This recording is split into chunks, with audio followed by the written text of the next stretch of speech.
can't be that violent with pickleball, okay? It's already a softer sport. I don't know. If you're gonna go that violent, you should just move over to tennis, like graduate, you know? This is Sportscentre. Hey, I'm Marissa Verdon. Yesterday we saw one of the rarest things in hockey go down. As we told you yesterday on the show, the St. Louis Blues required not one, but two players from the Edmonton Oilers through offer sheets, Philip Broberg and Dylan Holloway. Generally, GMs have followed the unwritten rule of not giving out offer sheets, as poaching young talent from other teams in this way often damages relationships between front offices.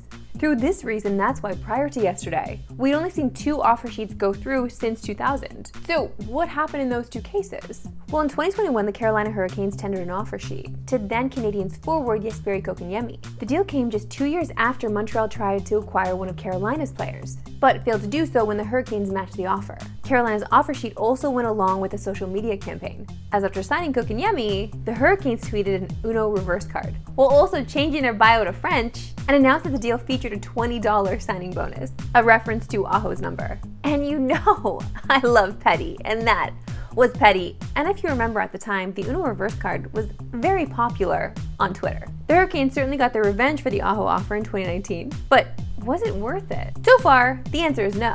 Kotkaniemi scored a slightly higher rate after arriving in Carolina, but still only put up 29 points in 2022, which isn't great considering he makes over $6 million a year. Making things worse, Montreal was able to turn that first-round pick that they got back into forward Christian Dvorak, who outscored Kotkaniemi in 2022.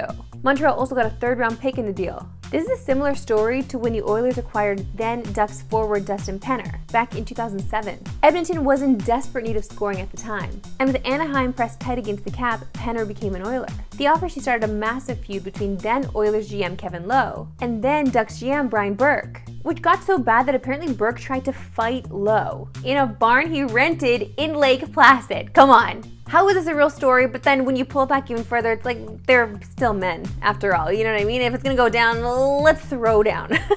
And like the Kotkaniemi deal, Edmonton did not end up on top. Penner was virtually the same player his first year in Edmonton, but then had 4 up and down seasons as an Oiler. And the 3 picks they gave up turned into pretty solid players, including defenseman Jake Gardner and Justin Schultz, as well as forward Marc-Andre Bergeron. It's also worth noting that the Ducks made the playoffs in 9 of the 11 seasons after losing Penner, while the Oilers, on the other hand, missed the playoffs for 9 years in a row after the offer sheet. So how is this offer sheet going to work out for both teams? All we can do is hope that it leads to a GM on GM fight. Let's go, boys.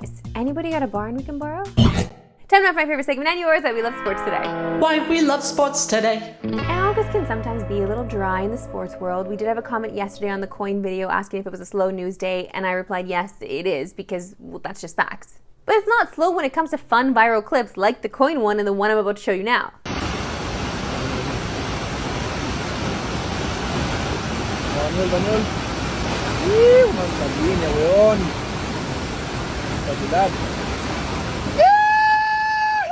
I went whitewater rafting one time. I feel like that was a good enough time. I don't want to experience that again. Once you go over, it's difficult to get back on, and then you start questioning the life decisions that you're making. So someone who is afraid of water, would not participate in this activity, but I'm happy for those who do and come out alive. Can you believe it? It is only 15 days to the start of the NFL season. Seriously, 15 days until the AFC Championship rematch between the Ravens and Chiefs. A game you can watch on TSN, of course. And speaking of 15, it could potentially be a historic season for number 15. What an absolute hook. That was a banger hook. I've never heard a better hook in my life. As Patrick Mahomes is on the quest for a 3rd straight Lombardi trophy. Something that has never been done in NFL history. But historically, have we come close? Let's start by looking at the first team to win back-to-back Super Bowls. And that was the Green Bay Packers, who won Super Bowl 1 and 2.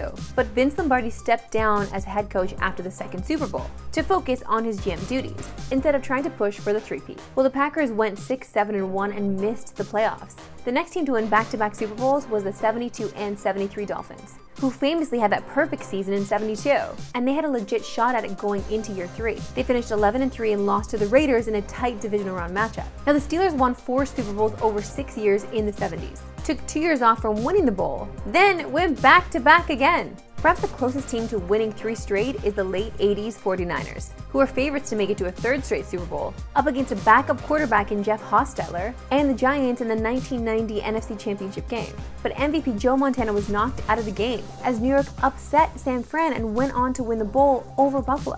Just a few years later, the Cowboys had a shot at a three-peat, but came up short in a great NFC Championship game against the Niners. But they would go on to win the bowl the next year, giving them 3 and 4 years, but no three-peat. The late 90s Broncos never had a shot at 3 straight, because after winning back-to-back Super Bowls, John Elway went out on top, retiring a champion. Denver missed the playoffs the next year, with Brian Griese under center. And our last team was the early 2000 Pats, who followed up back-to-back bowls with an ugly divisional round loss against Denver the next year, highlighted by 2 Tom Brady interceptions. So history tells us the Chiefs will not be repeating this year. But looking around the NFL, who is the team to dethrone them? But the odds tell us that the Chiefs do have a real shot of repeating, as they're the favorites to win the Super Bowl at 6-1, with the Niners right beside them also at plus 600. And honestly, are you ever going to bet against Patrick Mahomes in a big playoff game? I and a few select members of the Spider-On team were in the stadium when it looked like Patrick Mahomes and his team were down and out, and they came back.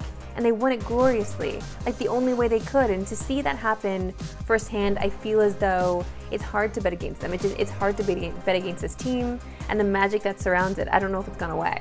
That's it for me today. We'll see you back in tomorrow 3 Pacific. Have a good one.